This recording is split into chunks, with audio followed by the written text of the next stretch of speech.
नमस्कार दोस्तों, आज फिर हाजिर हूं मैं एचआर जी के एक्सप्रेस यूट्यूब चैनल पे। दोस्तों, हमने ना एक जिला यात्रा जो आरंभ कर रखी है भाई, इसमें हर जिले का हम क्या है विवरण देख रहे हैं। तो उसी सीरीज को आगे बढ़ाते हुए हमने रोहतक जिला यात्रा शुरू कर रखी है। आज हम रोहतक जिला यात्रा का दूसरा पार्ट देखेंगे। तो चलिए, माँ सरस्वती जी का नाम लेकर हम आज का ये अपना लेक्चर शुरू करते हैं। ठीक है जी। जय माँ सरस्वती जी। जय माँ सरस्वती जी। और दोस्तों, आज गोवर्धन पर्व है, तो आप सबको गोवर्धन पर्व की हार्दिक शुभकामनाएं। और गोवर्धन पर्व को अन्नकूट पर्व भी कहते हैं और अपने गांव में राम राम का दिन बोलते हैं। तो आप सबको राम राम भी। ठीक है, चलिए अब शुरू करते हैं। तो जिला यात्रा में हमने जिला यात्रा में हमारा जो जिला है वो है रोहतक। रोहतक जिला यात्रा में हमारा जिला है रोहतक। ठीक है जी। आज हम पहले जानेंगे जो रोहतक जिले के अंदर पुरातात्विक सभ्यता स्थल है उनके बारे में। ठीक है, पुरातात्विक पुरातात्विक पुरातात्विक पुरातात्विक पुरातात्विक सभ्यता स्थल। पुरातात्विक सभ्यता स्थल पुरातात्विक सभ्यता स्थल जानेंगे हम। तो हमारा पहला रहेगा मदीना। मदीना एक सभ्यता स्थल है। ठीक है जी, मदीना है। और मदीना के बाद में एक रहेगा हमारा फरमाना। मदीना फरमाना। उसके बाद में एक हमारा रहेगा दक्षखेड़ा। एक हमारा सभ्यता स्थल रहेगा दक्षखेड़ा। तो तीन हमारे सभ्यता स्थल मदीना, फरमाना, दक्षखेड़ा। आज हम इन तीन के बारे में जानेंगे। अभी कुछ और भी बाकी हैं, वो नेक्स्ट वीडियो में करेंगे, क्योंकि एक बार में सारा करेंगे ना तो दिमाग में थोड़ा सा क्या खिचड़ी बन जाएगी। ठीक है, तो इसलिए आज हम इन तीन जो अपने सभ्यता स्थल इनके बारे में जानेंगे। ठीक है, मदीना। पहली बात की मदीना कहाँ पे है? तो मदीना राष्ट्रीय राजमार्ग जो अपना है ना 9, राष्ट्रीय राजमार्ग राष्ट्रीय राजमार्ग 9 पर स्थित है। राष्ट्रीय राजमार्ग 9 पर स्थित है। ठीक है जी। और ये क्या है, इसमें है ना वर्ष 2007 व 2008 वर्ष 2007 व 2008 में यहाँ पुरातत्व विभाग पुरातत्व पुरातत्व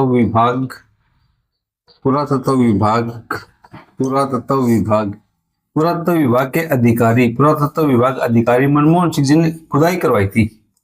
अधिकारी मनमोहन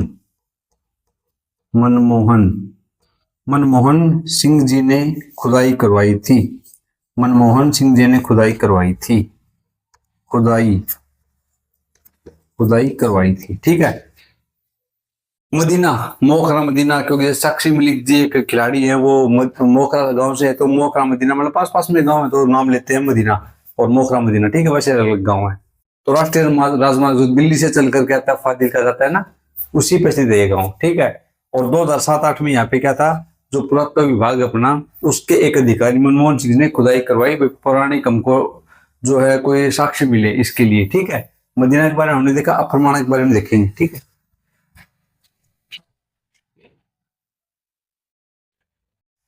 फरमाना, अब फरमाना के बारे में देखेंगे जी। जो फरमाना सभ्यता स्थल है ना, ये महम तहसील का एक गांव है। महम तहसील रोहतक में ही है जी। महम तहसील का एक गांव है।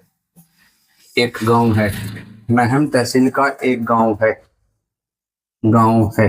ठीक है जी। और यहाँ पर वर्ष 2006 में वसंत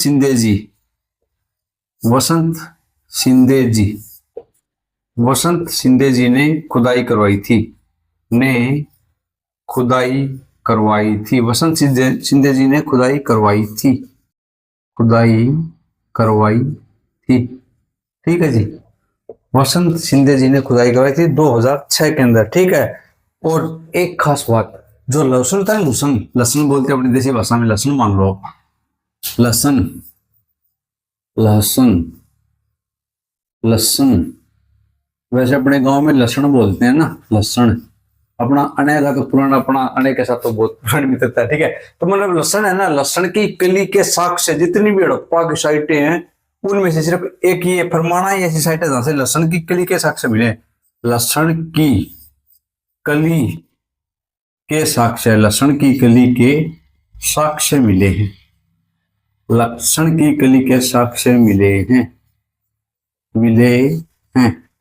लहसुन की कली के साग से कहां से मिले जी? फरमाना से मिले। ये एक विचित्र बात है। ठीक है, जितनी भी साइटें हैं उनमें से विचित्र बात इस साइट में यही है कि यहाँ से लहसुन की कली के साग से मिले। ठीक है, चलिए हम दक्ष खेड़ा को देखते हैं।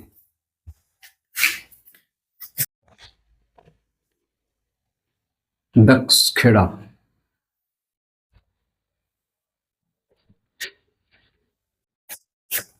दक्ष खेड़ा, दक्ष खेड़ा, ये साइट भी है ना अपने, जो दिल्ली से जो राष्ट्रीय राजमार्ग 9 है, जो फाजिलका जाता है, अपने रोहतक भी आता है, रोहतक से फिर सहारनपुर, फतेहाबाद, सिरसा से होकर जाता है ना, उसी पे स्थित है। ये भी राष्ट्रीय राजमार्ग 9 पे स्थित है।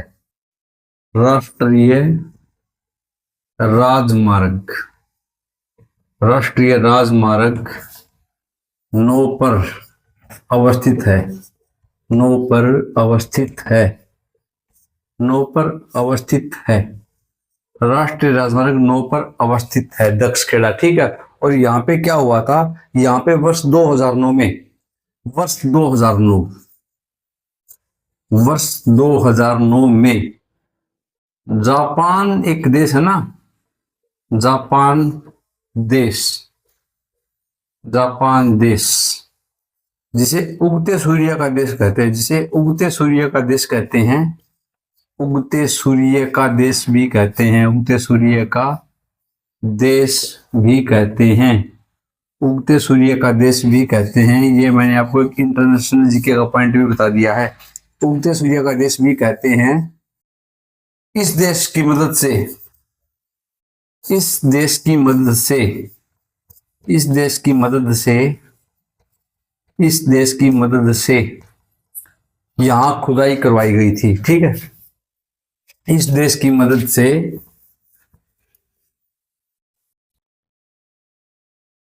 इस देश की मदद से यहां खुदाई करवाई गई थी, यहां खुदाई करवाई गई थी, यहां खुदाई करवाई गई थी। इस देश की मदद से यहां खुदाई करवाई गई थी, जापान देश की मदद से। ठीक है, और जापान देश को उगते सूर्य का देश कहते हैं। ठीक है, तो ये हमने 3 साइटों को देखा। नेक्स्ट वीडियो में जो साइटें बची उन सबको क्लियर कर लेंगे। ठीक है, चलिए आगे चलते हैं।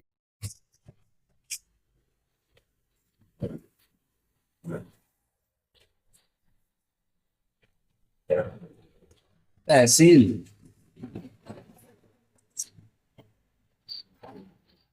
तहसील एक तो जी कलानौर, कलानौर, एक है महम, एक छोटू रामनगर, छोटू रामनगर, छोटू रामनगर, और एक आपकी रोहतक खुद हो गई जी, रोहतक। जितने भी बच्चे वीडियो देखें मेरे को कमेंट सेक्शन में बताना कि छोटू रामनगर किस शहर का नया नाम है। ठीक है, ये आप सबके लिए एक चैलेंज है।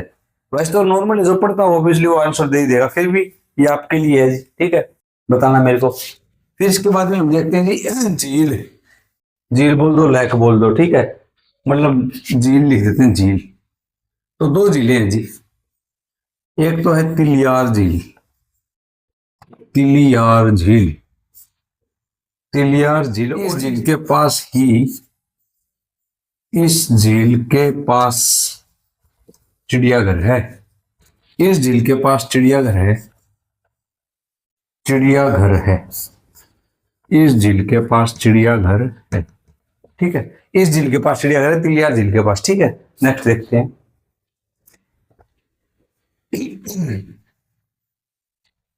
एक है जी गोकर्ण लेक या गोकर्ण झील बोल दो आप, गोकर्ण झील, कहीं तालाब भी लिखा है इसका, ठीक है।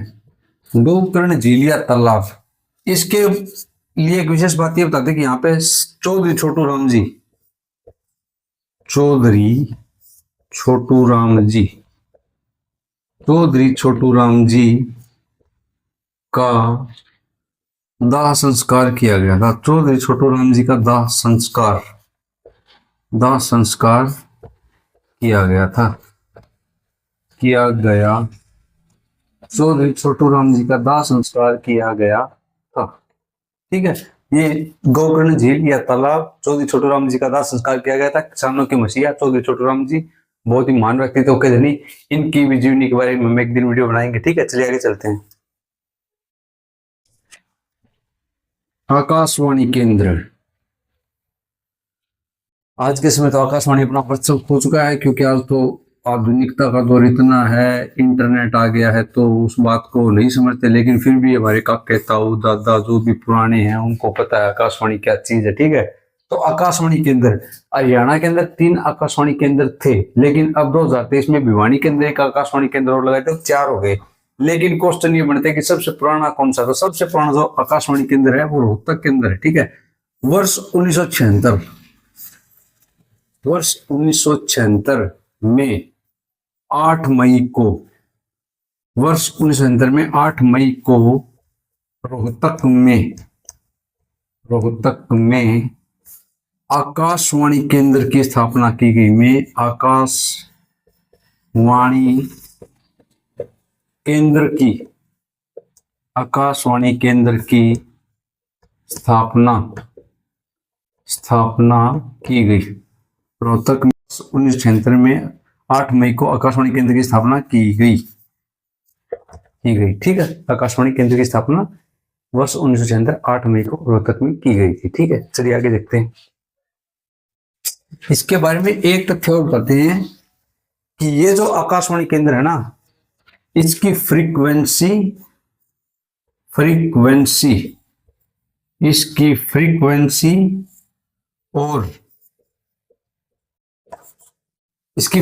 व रेंज बहुत उत्तम क्वालिटी की है, बहुत उत्तम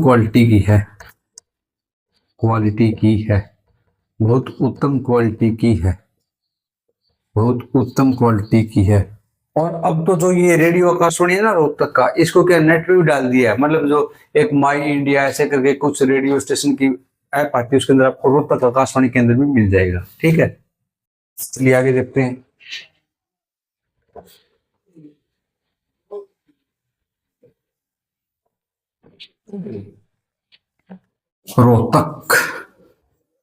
रोहतक में फसलें हैं, रोहतक में फसलों को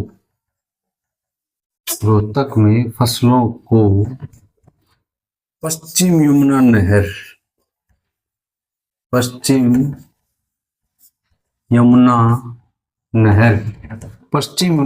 से जल की प्राप्ति होती है,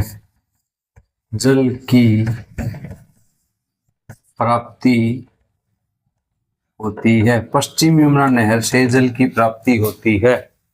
ये क्वेश्चन आ सकता है कि रोहतक में कौन सी नहर से पानी मिलता है फसलों को, तो पश्चिम यमुना नहर, यमुना नदी का एक पार्ट है यमुना नहर। पश्चिम और पूर्वी 2 यमुना नहरें हैं, पश्चिम हरियाणा में, पूर्वी यूपी के लिए, ठीक है। ताजेवाड़ा बैराज वहां से बनाई हुई है, ठीक है। चलिए आगे देखते हैं।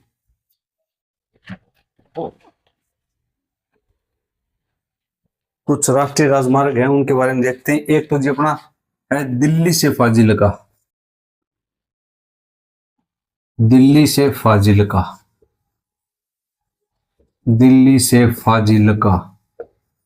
दिल्ली क्या है, दिल्ली तो एक यूटी है और हमारी राजधानी है, ठीक है। और फाजिलका कहाँ है, पंजाब में है जी, ठीक है। और पंजाब से याद आया कि आज हरियाणा डे भी है, तो पहले हरियाणा पंजाब का हिस्सा था, और फिर पंजाब के 35% स्थल मंडल पर हरियाणा को एक अलग राज्य का दर्जा दिया गया, और एक अलग राज्य बना 1 नवंबर 1966 को। और सेम इसी दिन मेरी जन्मदात्री मेरी माता जी का भी बर्थडे है 1 नवंबर 1966 का ही, ठीक है। ये बात मैं आपको बतानी भूल गया था, ठीक है। तो ये बात इसके साथ है, इसलिए आप सबको हरियाणा दिवस की बहुत बहुत शुभकामनाएं, ठीक है। और कहीं पे अगर आज दिवाली मना रहे हो तो इस 1 नवंबर के दिन की आपको दिवाली की भी हार्दिक शुभकामनाएं, ठीक है। चलिए आगे देखते हैं। तो दिल्ली से फाजिलका पंजाब को राष्ट्रीय राजमार्ग, राष्ट्रीय राजमार्ग 9 जाता है, राष्ट्रीय राजमार्ग 9 जाता है, 9 जाता है, जिसे पहले राष्ट्रीय राजमार्ग 10 कहते थे, NH10 कहते थे इसे, ठीक है। अब इसका नाम 9 कर दिया है, ठीक है। राष्ट्रीय राजमार्ग 9 जाता है, ठीक है। चलिए आगे देखते हैं।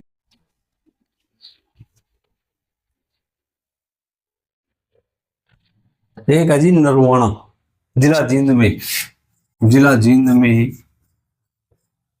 जिला जींद में नरवाना से, नरवाना से, नरवाना से रेवाड़ी के, रेवाड़ी की बावड़ तहसील तक, बावड़ तहसील तक, बावड़ तहसील तक, बावड़ तहसील तक राष्ट्रीय राजमार्ग 352 जाता है, राष्ट्रीय राजमार्ग 352, 352 जाता है, राष्ट्रीय राजमार्ग 352 जाता है, जिला जींद के नरवाना से रेवाड़ी की बावड़ तहसील तक राष्ट्रीय राजमार्ग 352 जाता है, ठीक है। चलिए आगे देखते हैं।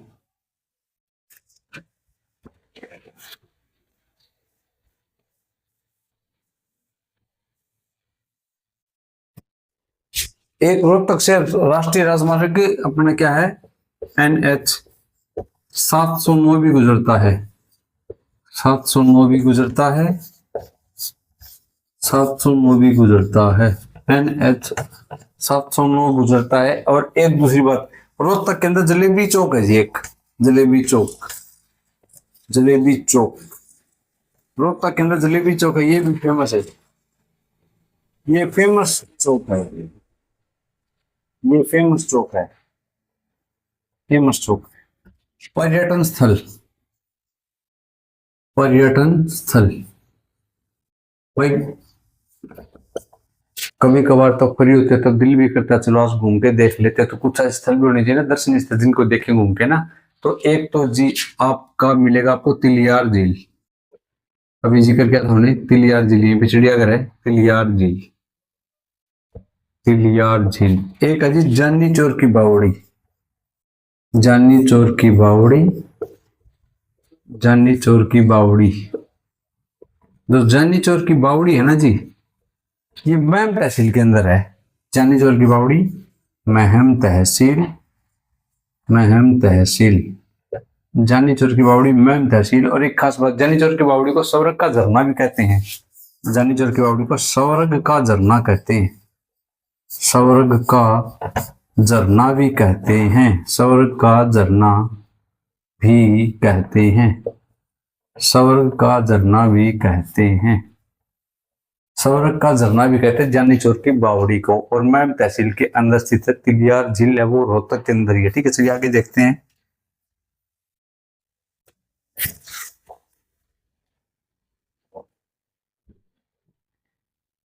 एक मैना रेस्टोरेंट है, मैना रेस्टोरेंट, मैना रेस्टोरेंट। और एक है water park, water park splash, splash water park है, वाटर पार्क स्प्लैश, ठीक है जी। ये रोहतक के अंदर स्थित है जी, जानी चोर की बावड़ी, तिलियार झील, एक गोकर्ण लेक भी है ना, गोकर्ण झील, गोकर्ण झील, झील। और वैसे तो चौधरी छोटू राम जी की प्रतिमा बहुत ऊंची, तो वो भी एक देखने वाली जगह है ना, चौधरी छोटू राम जी की जो प्रतिमा है वो भी, ये सांपला में आपके चौधरी छोटू राम जी प्रतिमा स्थल, चौधरी छोटू राम जी प्रतिमा स्थल, चौधरी छोटू राम जी प्रतिमा स्थल, ये अपने चौधरी छोटू राम नगर के अंदर स्थित है, ठीक है। गोकर्ण जिला वाटर पार्क सप्लाई से मैना रेस्टोरेंट। ठीक है, ये रोहतक के पर्यटन थे। चलिए अब आगे देखते हैं।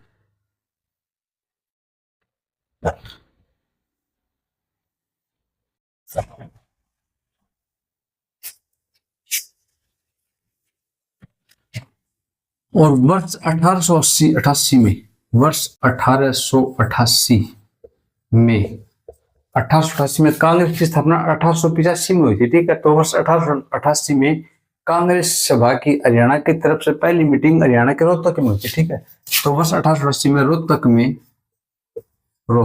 में कांग्रेस की पहली जनसभा हुई थी। रोहतक में कांग्रेस की प्रथम जनसभा हुई थी।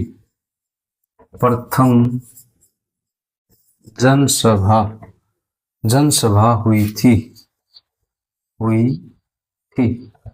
ठीक है, तो वर्ष 1888 में रोहतक में कांग्रेस की प्रथम जनसभा हुई थी। ठीक है, ये इसकी विशेष बात थी। चलिए आगे देखते हैं।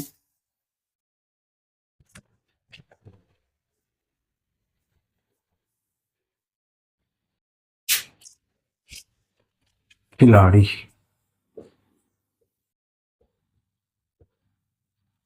एक तो रहेंगे साक्षी मलिक जी।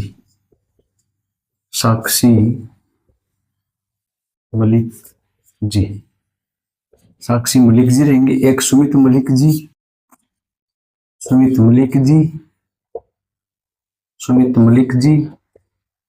एक अंतिम पंगाल जी।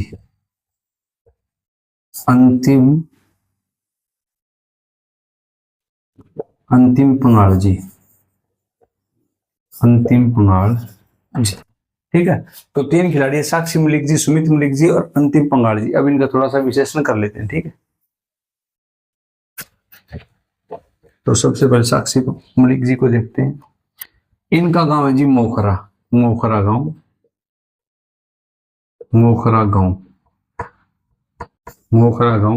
और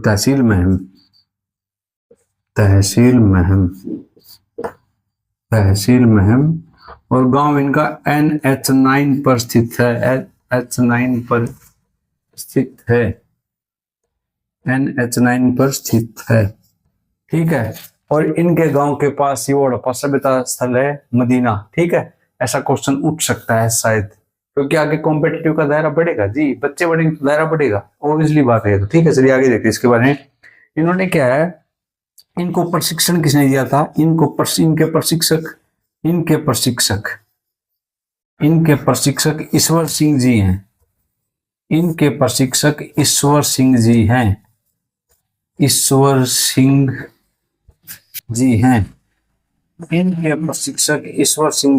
ठीक है, ईश्वर सिंह जी वो इनके कोच हैं, प्रशिक्षक, इनको प्रशिक्षण दिया है। ठीक है, आगे देखिए। रियो द जनेरियो में इसको थोड़ा रफ करना पड़ेगा जी।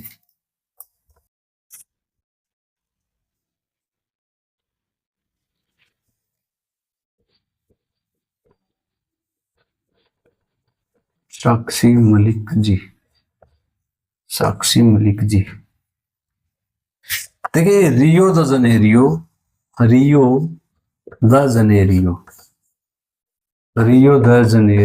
ब्राजील की राजधानी रियो द जनेरियो में वर्ष 2016 में ओलंपिक हुए थे। वर्ष 2016 में ओलंपिक गेम। ठीक है, ओलंपिक हुए थे, वर्ष 2016 में ओलंपिक हुए थे और इसमें इस खेलों में इन्होंने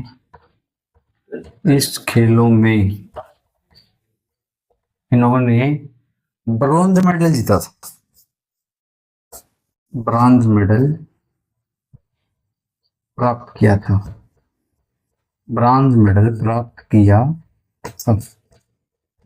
ठीक है जी, ब्रॉन्ज मेडल इन्होंने प्राप्त किया था। ठीक है, रियो द जनेरियो ब्राजील की राजधानी, वर्ष 2016 में ओलंपिक खेल हुए, खेलों में ब्रॉन्ज मेडल जीता, कोच का नाम ईश्वर सिंह जी। ऐसा क्वेश्चन पहले आ चुका है। ठीक है, चलिए आगे देखते हैं। जन्म 3 सितंबर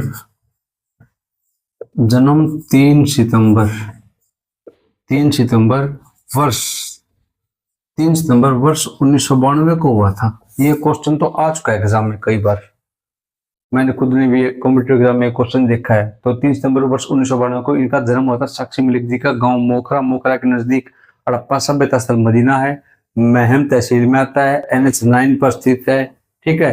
Rio de Janeiro Olympic Brazil की राजधानी है। रियो द जेनेरियो वहां ओलंपिक गेम के अंदर ब्रॉन्ज मेडल जीता था। ठीक है, ये हुआ साक्षी मलिक जी के बारे में। अब नेक्स्ट देखते हैं सुमित मलिक जी।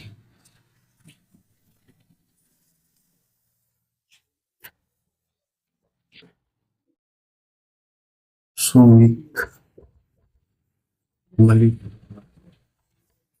सुमित मलिक जी, सुमित मलिक जी, इन्होंने क्या वर्ष 2017 की जो एशियन चैंपियनशिप थी उसके अंदर इन्होंने ब्रॉन्ज मेडल जीता। ठीक है, वर्ष 2017 की एशियन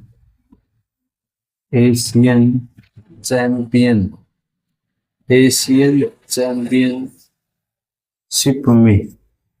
एशियन चैंपियनशिप में ब्रॉन्ज मेडल जीता, ब्रॉन्ज मेडल प्राप्त किया, ब्रॉन्ज मेडल प्राप्त किया एशियन चैंपियनशिप वर्ष 2017 में सुमित मलिक जी ने। ठीक है जी। इसके बाद में क्या हुआ फिर वर्ष 2018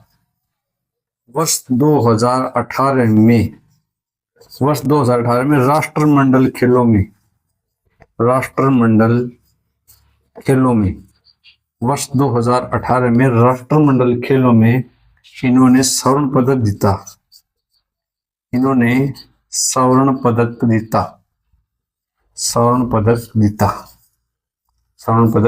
था। ठीक है जी।